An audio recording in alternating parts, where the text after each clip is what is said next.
This year's women's basketball team has already left its mark in USD's record books for being the first team to qualify for the WNIT after winning 12 of their final 13 regular season games. The Yotes hosted the Drake Bulldogs last week at the Dome. They got off to a slow start offensively, trailing by as many as 7 points, but a strong defensive effort from the entire team kept Drake in check. The Yotes trailed by just 3 points going into halftime. USD grabbed the lead early in the second half and never looked back. Senior forward Amber Heggie led the Yotes with 20 points, 3 assists, and 3 blocks. Annie Roach hit a big three-pointer late in the second half and iced the game with last-minute free throws. The Yotes won 61-53. Monday night, the Coyotes hosted Colorado in the second round, but fell 64-55. The Yotes were able to cut a 16-point deficit down to 5 in the final minutes, but it wasn't enough to get the win. Heggie finished with 20 points and 7 rebounds. Heggie, Roach, and fellow senior Jody Boss are the only players not returning to the team next year. Although the Lady Yotes fell on Monday night, playing a WNIT game in Vermillion offered more than a home field advantage.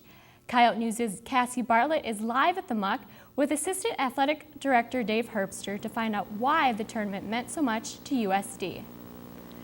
Thanks, Diana. The women's basketball team made national headlines this past week. David, can you explain why we weren't eligible for the NCAA tournament because of our transition to D1, but we were eligible for the WNIT? Sure. Coming into the last year of our transition, while we're going through the transition, we're not eligible for NCAA championships.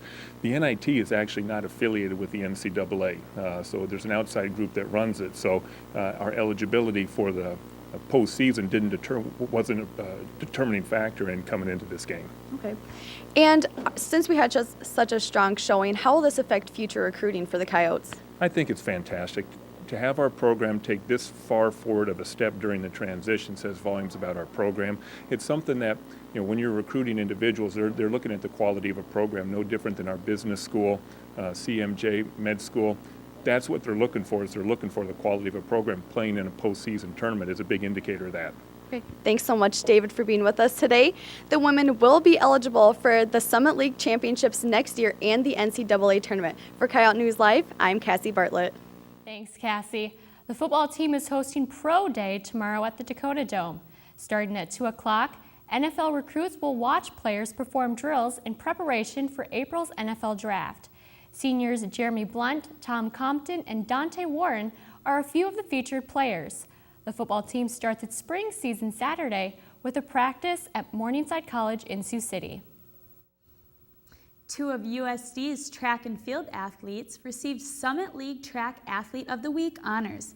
Juniors Bethany Buell and Kyle Ballou earned the titles after strong performances at last week's Aztec Open. Buell set a school outdoor record in the pole vault, and Ballou vaulted the highest mark in the Summit League this season. How's your bracket doing? On this week's More Sports, commentator Taylor Moore thinks the Blue Devils should have performed better in the NCAA tournament. Every team at one point in time experiences an upset. A team that wasn't supposed to lose ends up losing a game. Fans are mad, angry, disappointed, and everyone looking from the inside out questions what just happened. The NCAA basketball tournament has taken the best of the best and placed them in a tournament to see who's the greatest of all on the court. But what about when the best doesn't perform like the best? I have a bone to pick with Duke. Why did you all lose to Lehigh? You're Duke. You were the number 2 seed and you lost to Lehigh. Duke, let me ask you another question. Who is Lehigh? Because after they beat you, that was the first time I've ever heard about them. Didn't you all beat North Carolina? Last time I checked, they were still in the tournament. Now, I'm by no means a Duke fan, but Duke has a tradition of being a great basketball program. This loss leaves me questioning what in the world is going on with Duke. Is Coach K getting too old? What's going on with recruiting? You don't have a football team, so I hope your basketball team gets back on track soon. For More Sports, I'm Taylor Moore. Thanks, Taylor. Coming up next, Teresa Johnson exposes the stereotypes of Greek life.